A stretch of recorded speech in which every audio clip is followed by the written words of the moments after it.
bien, gloria al Señor. Vamos a buscar en nuestras Biblias Romanos capítulo 5, versículos 1 al 11, es lo que vamos a ver esta noche. Nos gusta alabar al Señor, ¿verdad? Con nuestros cánticos. Y yo siempre digo aquí que en la Iglesia de la Red no necesitamos grupo de alabanza, porque nosotros somos todos el grupo de alabanza. Entonces, vamos a cantar como un grupo de alabanza, ¿ok? No está prohibido que usted diga gloria a Dios o amén, no está prohibido eso, nada está prohibido, ¿ok? Así que sienta esa confianza los jueves, los domingos de exaltar al Señor, ¿ok? Si eso es lo que siente en su corazón, hacerlo aún verbalmente, claro que sí. Vamos a Romanos capítulo 5, versículos 1 al 11 y rogando al Señor que Él nos ayude y entender su palabra y a prestar mucha atención. Aquí en Arvada, en Lakewood y al norte seguimos el estudio del libro Romanos versículo por versículo. Romanos capítulo 5, versículo 1 dice, justificados pues por la fe, tenemos paz para con Dios por medio de nuestro Señor Jesucristo, por quien también tenemos entrada por la fe a esta gracia en la cual estamos firmes y nos gloriamos en la esperanza de la gloria de Dios. Y no solo esto, sino que también nos gloriamos en las tribulaciones, sabiendo que la tribulación produce paciencia, y la paciencia prueba, y la prueba esperanza, y la esperanza no avergüenza, porque el amor de Dios ha sido derramado en nuestros corazones por el Espíritu Santo que nos fue dado. Porque Cristo, cuando aún éramos débiles, a su tiempo murió por los impíos. Ciertamente, apenas morirá alguno por un justo. Con todo, pudiera ser que alguno osara morir por el bueno. Mas Dios muestra su amor para con nosotros, en que siendo aún pecadores, Cristo murió por nosotros. Pues mucho más, estando ya justificados en su sangre, por él seremos salvos de la ira. Porque si siendo enemigos fuimos reconciliados con Dios por la muerte de su Hijo, mucho más estando reconciliados seremos salvos por su vida. Y no solo esto, sino que también nos gloriamos en Dios por el Señor nuestro Jesucristo, por quien hemos recibido ahora la reconciliación. Qué maravilla, ¿verdad? ¿Saben que hay himnos enteros que cantan esto? Casi palabra por palabra. Vamos a ver si los encontramos por ahí para cantarlos. Bueno, hoy vamos a hablar de los frutos de la justificación. Sé que en algunas Biblias dice los resultados. Es más o menos lo mismo. Los frutos de la justificación. Desde el capítulo 1 venimos hablando acerca de qué es la justificación. Capítulo 1, 2, 3 lo va aclarando y sabemos que es ser declarados justos, libres, perdonados por Dios gracias a la sangre de Cristo. Muertos Jesús ahí en la cruz y resucitado al tercer día, somos declarados justificados todos aquellos que ponemos nuestra fe en Él. Pero ¿qué pasa además? Porque este término de justificación, como siempre digo, es un término legal. Pero ahora el Señor nos muestra el otro lado de la justificación. El lado que más allá de además ser legal, es el lado del amor dentro de todo esto. Y no quiere decir que la justificación no se hecha con amor. Viene el lado amistoso, vamos a decir así, la parte de la relación personal. Es la paz. La paz con Dios es la reconciliación con Dios cuando Él nos declaró justificados. Es una paz presente y es una paz futura.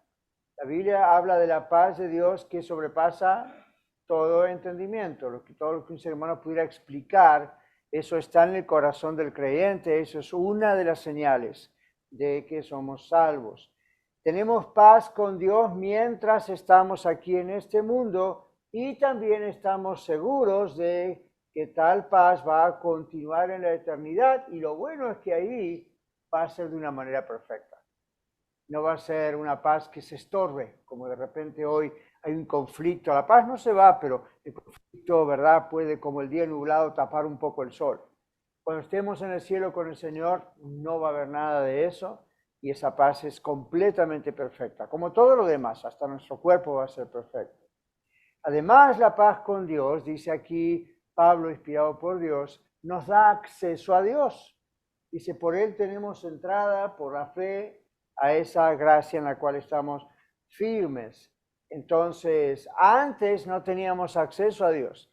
El acceso a Dios, el acceso a su gracia, a su gozo, a su paz, a su salvación, estaba prohibido, estaba cerrado.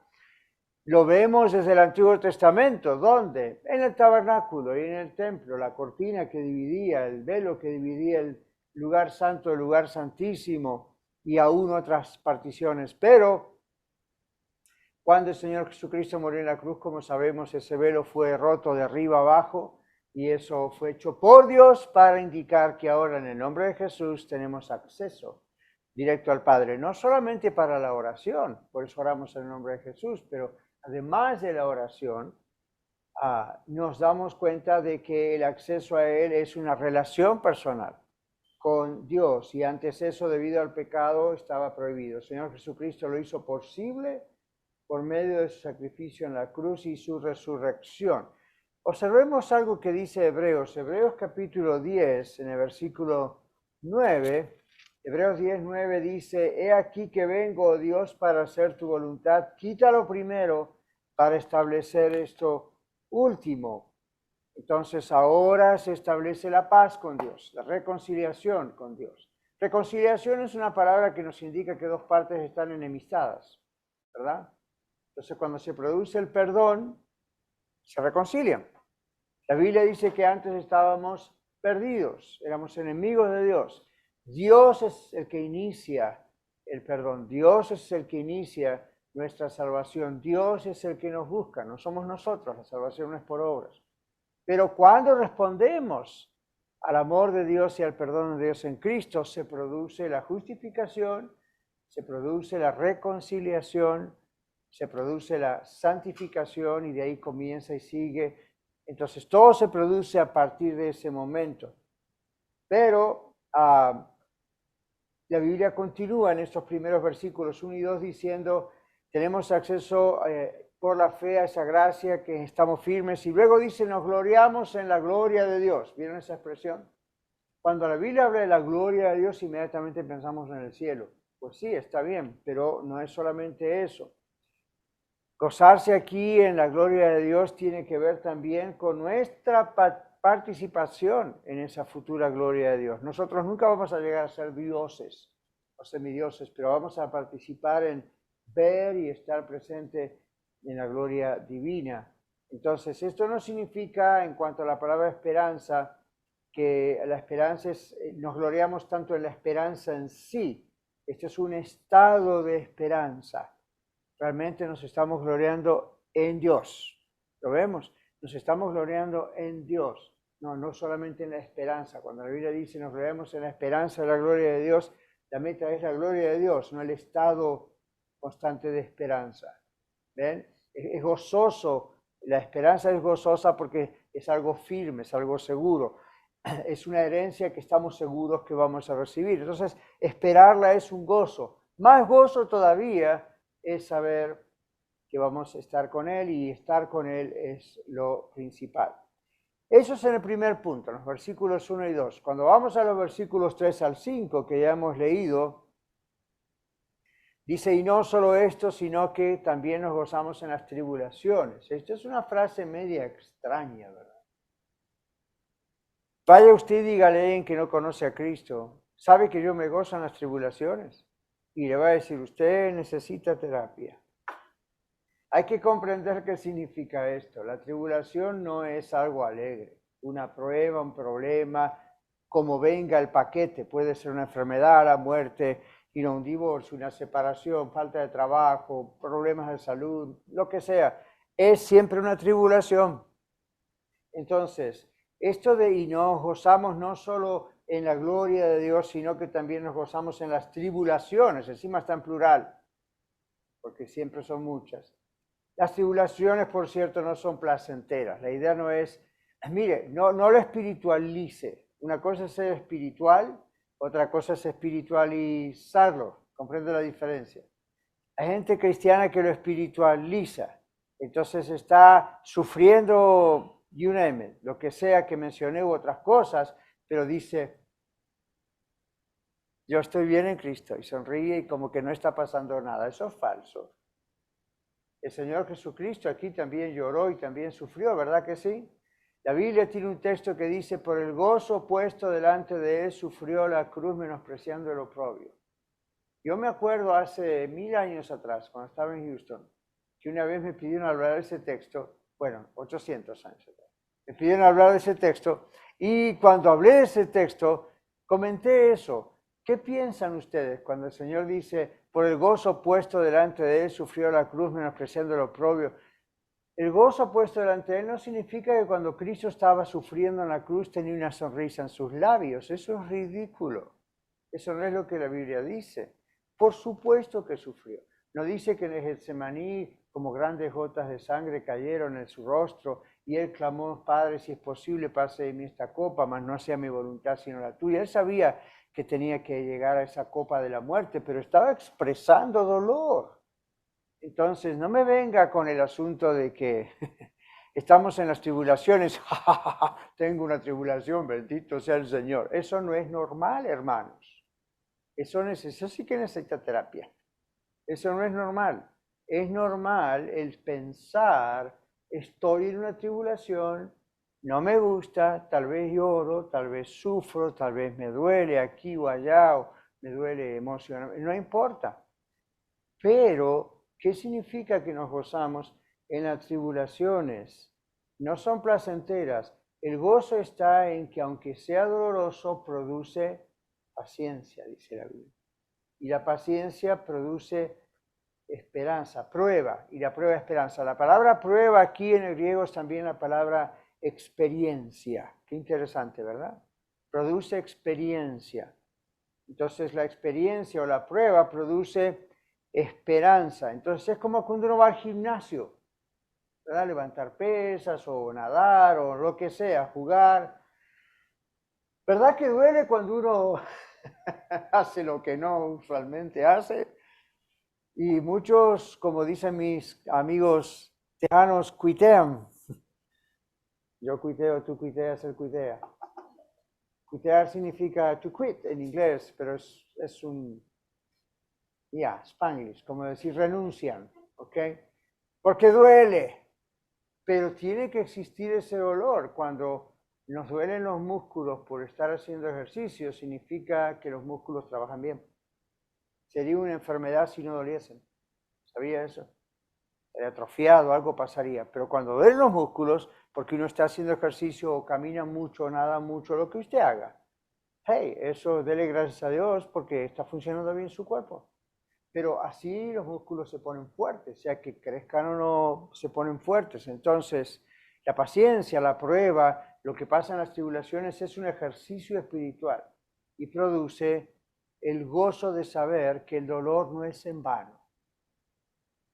Esto es para crecer, sea un dolor emocional, sea un dolor espiritual si se quiere, sea un dolor físico, sea un dolor en las relaciones humanas, sea un dolor por problemas financieros, lo que sea que podemos llegar a pasar o estemos pasando. En realidad, cuando nos enfocamos en, Señor, esta prueba no me gusta, pero lo que me alegra es que evidentemente voy a crecer después de esto. Voy a crecer en mi relación con el Señor. Pablo dijo, cuando soy débil, entonces soy fuerte. Claro, la gente que no conoce la Biblia lee esa frase y se dice, acá estamos todos medio locos, ¿qué está diciendo? No, cuando la Biblia dice, esto es palabra de Dios, ¿verdad? La Biblia dice, en palabras de Pablo, cuando soy débil soy fuerte. ¿Por qué Pablo dice eso? Porque Pablo explica que cuando él oró para que Dios le quitase el aguijón en la carne, el Señor no se lo quiso quitar. Y en vez de eso le dijo, mi poder se perfecciona o completa o se hace más fuerte en la debilidad. Que no estamos en el cielo todavía. Quisiéramos, yo quisiera, pero todavía no estamos. Estamos en la tierra. Y en la tierra Dios nos ejercita para poder salir firmes, para poder ser fuertes. ¿Ven? Entonces, uno se ejercita en la paciencia. No es lindo, no es agradable, no seamos súper espirituales. No es lindo. Quizá usted como yo estamos pasando por pruebas Y usted dice, ¿cuándo se van a acabar? Nunca, hasta que estemos con el Señor. Hay épocas más suaves que otras. Hay como breaks, ¿verdad? Usted me está dando un break, decimos, esta vez no estoy tan mal. Fine, pero ya prepárese porque en cualquier momento viene otra. Ahora, eso no es ser negativo, ¿sabe por qué? Porque a veces usted no tiene la culpa de las cosas que ocurren, ¿right? Ocurren. A veces uno tiene la culpa cuando uno peca, eso es consecuencia, eso no es una prueba, eso es consecuencia de lo que hacemos mal. Pero en otros casos uno dice, ¿por qué? ¿Se acuerdan del viejo Job? ¿De dónde viene esto? Yo amo a Dios, yo temo a Dios y de repente me viene... ¿ven? Otras veces hay cosas que ocurren por culpa del gobierno o de otros gobiernos, ¿sí? O del clima, algo se rompe, o el clima rompe algo en la casa, o sea, hay muchas cosas que pasan. El asunto es la perspectiva que nosotros tenemos. La palabra de Dios aquí dice, las tribulaciones producen paciencia, producen la experiencia de la prueba, producen esperanza. Y no es una esperanza que avergüenza, dice acá. ¿Okay? La experiencia de las tribulaciones prueba nuestra resistencia. Y la resistencia demostrada aumenta la esperanza. Todos sabemos lo que es resistencia, ¿no? Hay ejercicios, hay cosas aún físicas de resistencia. Hay cosas también de resistencia mental. ¿Sabía que hay ejercicios de resistencia mental? Los militares, cuando van a lo que llaman el bootcamp, les hacen pruebas de resistencia mental. Entonces los exponen, por eso no es para todos esas carreras, los exponen a ciertas cosas que usted y yo saldríamos corriendo de miedo, pero los exponen a propósito para ayudarlos a que puedan resistir frente al enemigo, frente a la cara de la muerte misma. ¿Ven? Los astronautas que van al espacio pasan pruebas psicológicas, psiquiátricas, médicas, mentales, terribles. A veces a uno, nomás de mirarlo en un video, de saber leerlo, lo que les hacen hacer, a uno mismo le da como miedo. Yo no me veo en esa cápsula, precisamente por eso usted no eligió la carrera de astronauta. ¿Ven? Es mejor ir a hacer otra carrera. Pero hay gente que tiene ese talento, esa carrera, y no le importa. Y como quiera los ponen a prueba. Pero lo que están creando es resistencia mental. Entonces, frente a pérdida de oxígeno, frente a pérdida de aire, frente a problemas de no poder volver a la atmósfera y cosas así, si les agarra se mueren. Tienen que saber cómo resistir. Y para eso es aquí, mientras están en lo seguro, mientras están protegidos, aquí es donde se hace la cuestión de la resistencia. Yo veo que el Señor hace eso.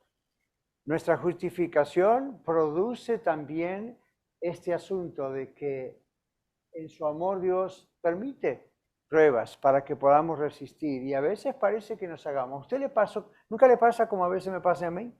Que uno dice, como que yo ya me ahogo, ya basta, ya como que hasta dónde. ¿Nunca les pasó? A mí me pasó ayer, y antes de ayer, y antes de ayer. Hay días que es como que, please stop, como que ¿hasta cuándo? Y viene una atrás de la otra, y una es encima de la otra, y la otra, y uno dice, ¡oh! Señor, estoy perdiendo aire. El Señor dice, no, ven y da fuerzas. Pero no hay que ser hiper espiritualizante. Uno tiene que, Señor, me estoy ahogando, pero sé que no me vas a dejar morir. Ahogando en el sentido emocional, ¿verdad? Como que no le veo salida al asunto. Bueno, entonces ahí oramos unos por los otros, uno está orando. Pero son las experiencias de las tribulaciones. Pablo nos cuenta en sus diferentes cartas a las iglesias y a las cartas pastorales, nos cuenta sus tribulaciones. Nos cuenta de naufragios, ¿okay? En el mar, nos cuenta de haber sido apedreado. ¿Recuerdan? Nos cuenta de haber sido sacado una vez de una ciudad creyendo que ya estaba muerto. Imagínense con qué golpes que tendría. Qué bueno que Pablo nos cuenta eso, qué bueno que el Señor le inspira a contarnos eso.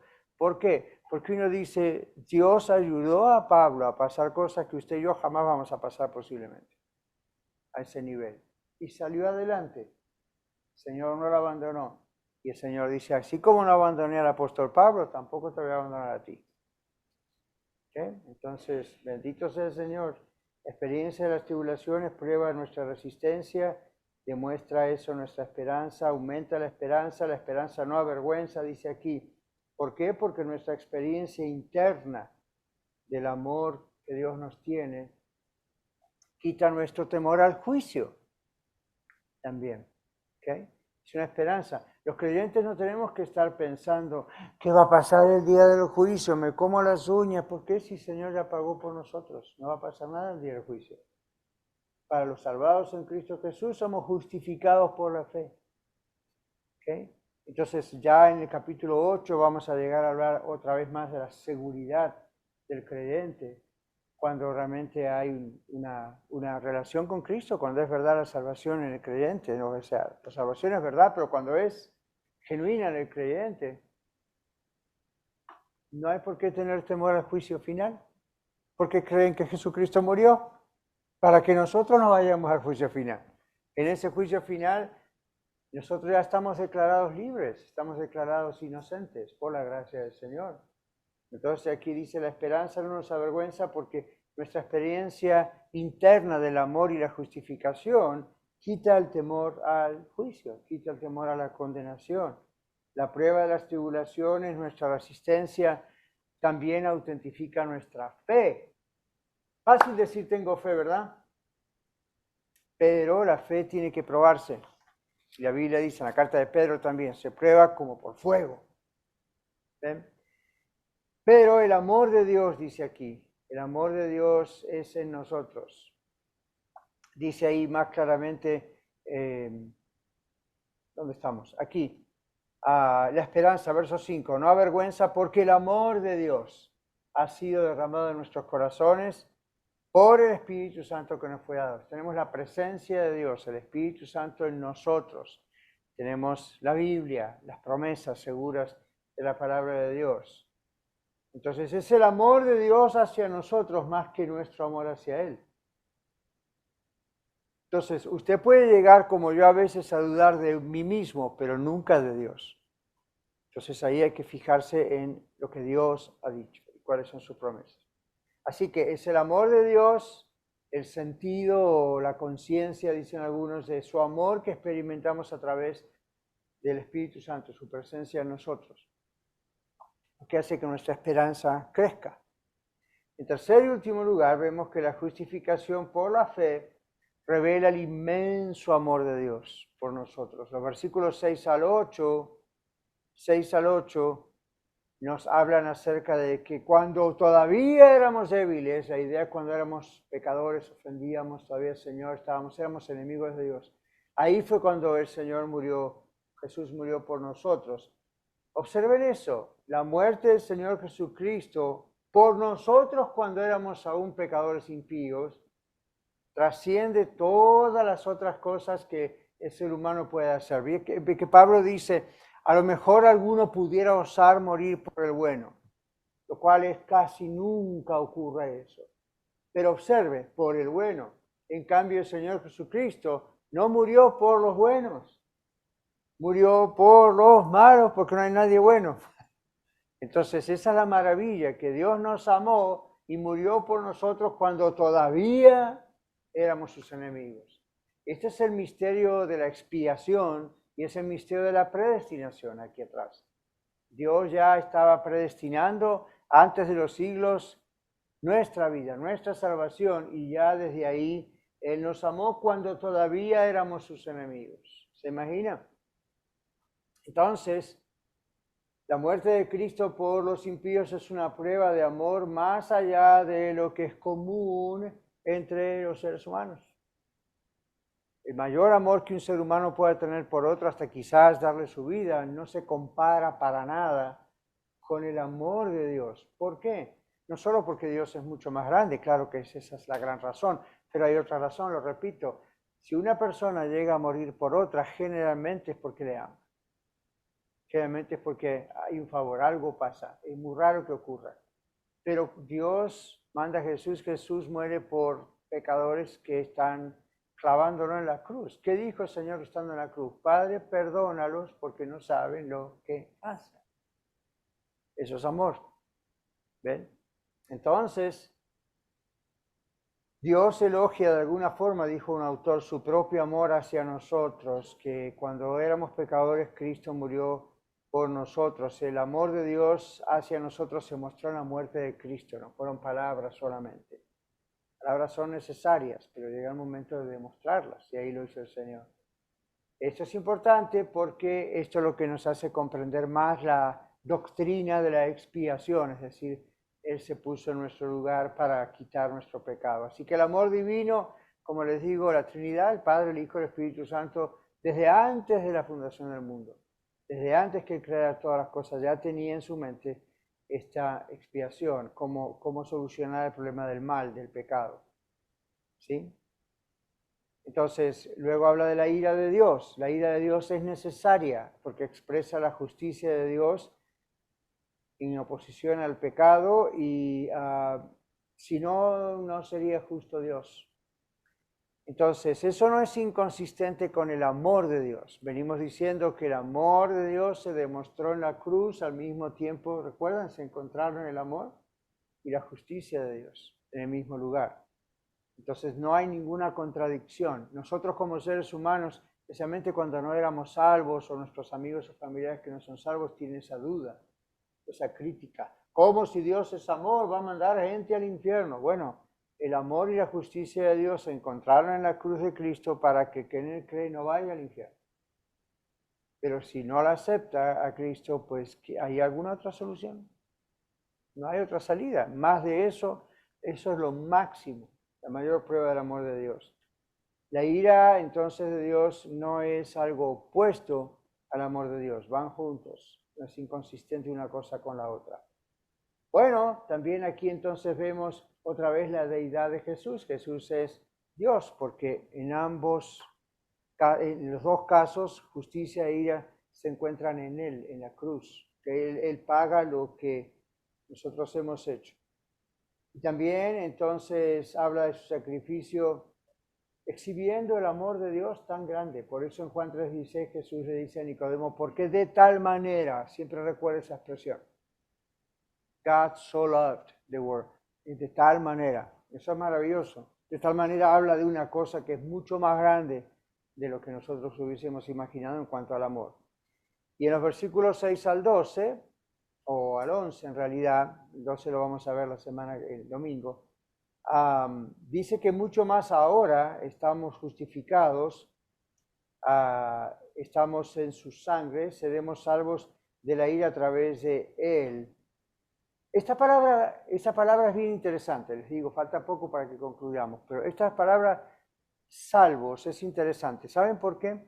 Porque en el idioma original, en el griego, yo les expliqué varias veces que el griego no es como el inglés o el español. Como para cada cosa hay una palabra. Entonces, para la palabra amor hay varias palabras diferentes para decir amor. Dependiendo de qué tipo de amor, hay una palabra diferente, ¿right?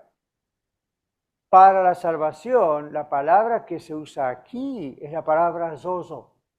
Y esa palabra incluye no solamente la justificación, el sello del Espíritu Santo, la justificación, declarado justo por la sangre de Cristo todo aquel que le recibe a Cristo.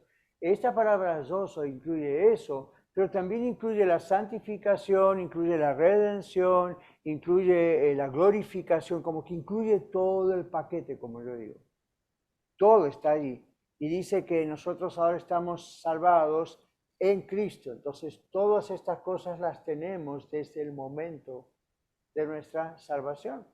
Falta, por supuesto, la glorificación de nuestro cuerpo, pero todo está en una palabra tan pequeñita. La santificación, la glorificación, la libertad de la condenación, los futuros premios en el cielo. Esta palabra que Pablo escoge, evidentemente inspirado por el Espíritu Santo, entre otras palabras, es esta palabra para ver lo completo que es la justificación, que no es solamente un acto legal, sino que hay mucho ahí adentro y mucho que produce, por eso, acto legal. Por eso muchas Biblias dicen resultados de la justificación, o como yo lo llamé, fruto. Así que si el amor sobrehumano de Dios nos reconcilió a través de su Hijo Jesucristo, la pregunta allí es, ¿cómo no nos va a dar Él todas las cosas? ¿Okay? El verso 9 dice, pues mucho más estando ya justificados en su sangre, por Él seremos salvos de la ira, porque dice el 10, si siendo enemigos fuimos reconciliados con Dios por la muerte de su Hijo, mucho más estando ahora, ¿verdad?, reconciliados, seremos salvos por su vida. Entonces no hay nada que temer.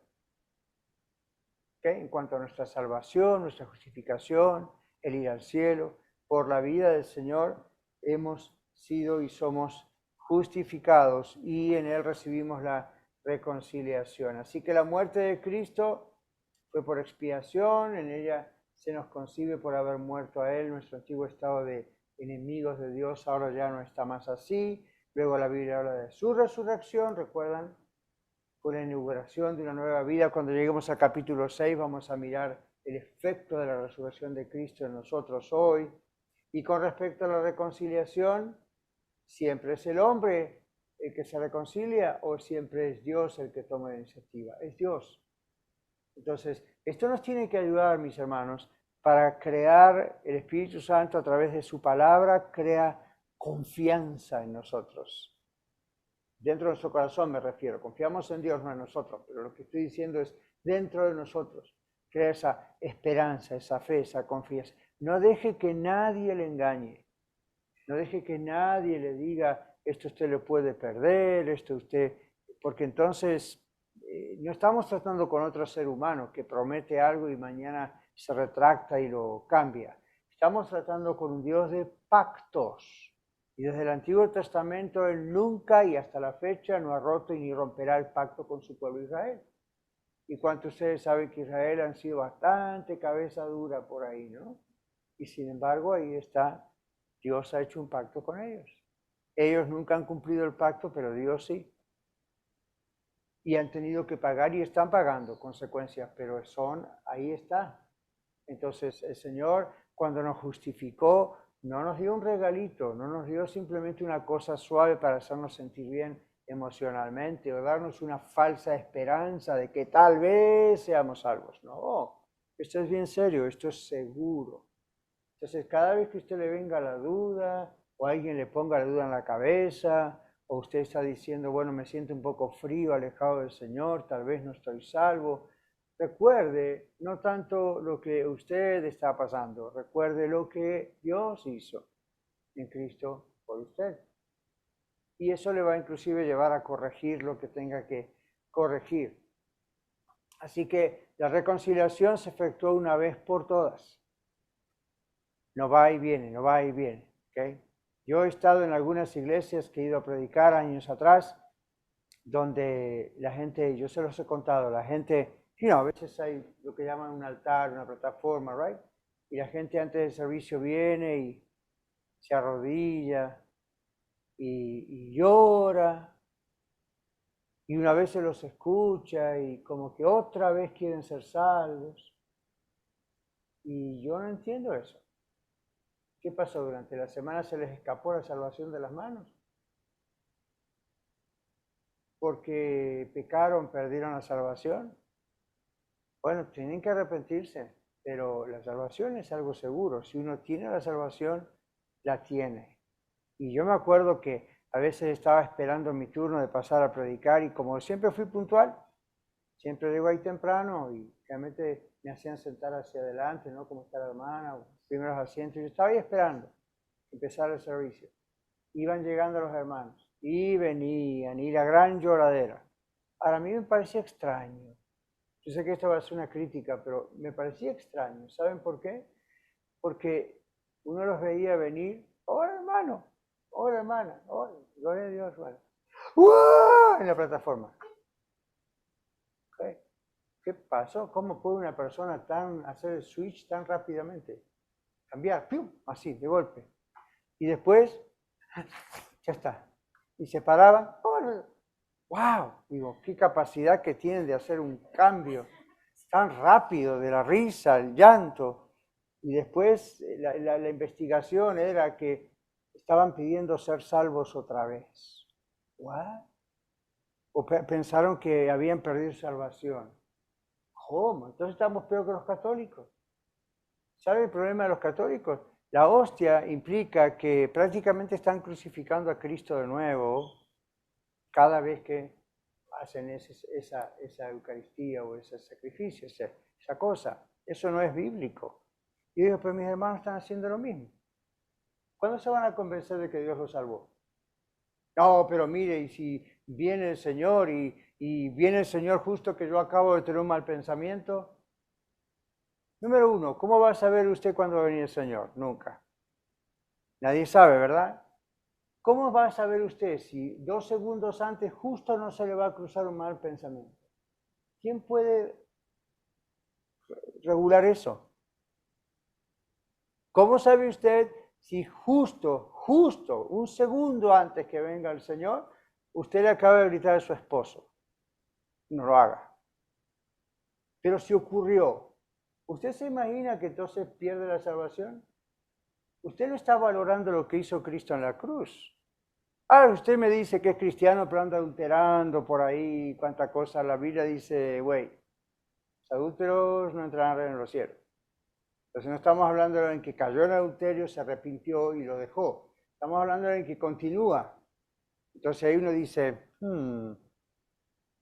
¿hay fruto aquí de arrepentimiento o no hay? Que algo está pasando. Pero ven, hay gente que piensa eso. A mí me han llegado a preguntar, pastor, ¿usted qué piensa? ¿El hijo pródigo hubiese sido salvo si algo pasaba cuando? ¿Qué está pensando? ¿Qué está diciendo la parábola del hijo pródigo? Entonces, ¿para qué están estos textos en Romanos? Entre otras cosas, para decirnos, debemos cuidar la salvación con temor y temblor. Pero recuerde, tantas veces hemos explicado ese texto, ¿qué es lo que estamos cuidando? Justamente algo que tenemos. Estamos siendo buenos mayordomos de, como dice otro texto, este tesoro que tenemos en vasos de barro, para que la gloria sea del Señor. Si no, nadie va a ser salvo, porque todos, el día que el Señor venga o el día que muramos, va a haber algún pecado por ahí que no alcanzamos a pedir perdón. ¿Nunca pensaron en eso? Alguna cosa. No todos vamos a tener tal vez la oportunidad, menos que, no sé, la oportunidad de, ok, Señor, te pido perdón por todos mis pecados, te confieso todo, ya le pedí perdón a todos los que ofendí o me ofendieron, todo está bien, ya devolví lo que robé, ya pedí perdón por las mentiras, ya no tengo problemas de inmoralidad, todo está bien. O sea que ahora puedes venir, ok, porque yo estoy bien. ¿Y el de al lado? ¿Y el de atrás? ¿Y el de adelante? ¿Vieron qué humanistas que somos, cómo caímos en la trampa del humanismo y todo se trata de nosotros? Entonces, estos textos en Romanos nos hablan clarito de qué es la justificación. Y no es para jugar, al contrario, cuando somos realmente salvos, cuidamos nuestra salvación. Eso implica cuidamos nuestra vida, cuidamos nuestro testimonio, cuidamos no pensar que estamos firmes y nunca vamos a caer, nos cuidamos. Es completamente al revés de lo que otros dicen. Así que Dios reconcilia a los hombres, a los seres humanos consigo mismos, cambiando su corazón, convirtiéndolos hacia Él, convirtiéndolos del pecado, y se habla de esta reconciliación una vez para siempre. La fe entonces se apropia por esa reconciliación. Bueno, tengo otras cosas para decir, pero ya tenemos que irnos a casa. Tenemos la esperanza asegurada y dice, nos gloriamos en la restauración de esa paz completa o a la paz con Dios en un estado mental, físico, que ahora todavía no podemos tener, pero nos gloriamos igual. ¿Ok? Así que yo le doy gracias a Dios por la justificación y por todo lo que incluye la justificación. Amén. Orando al Señor que lo podamos atesorar en nuestro corazón y agradecer.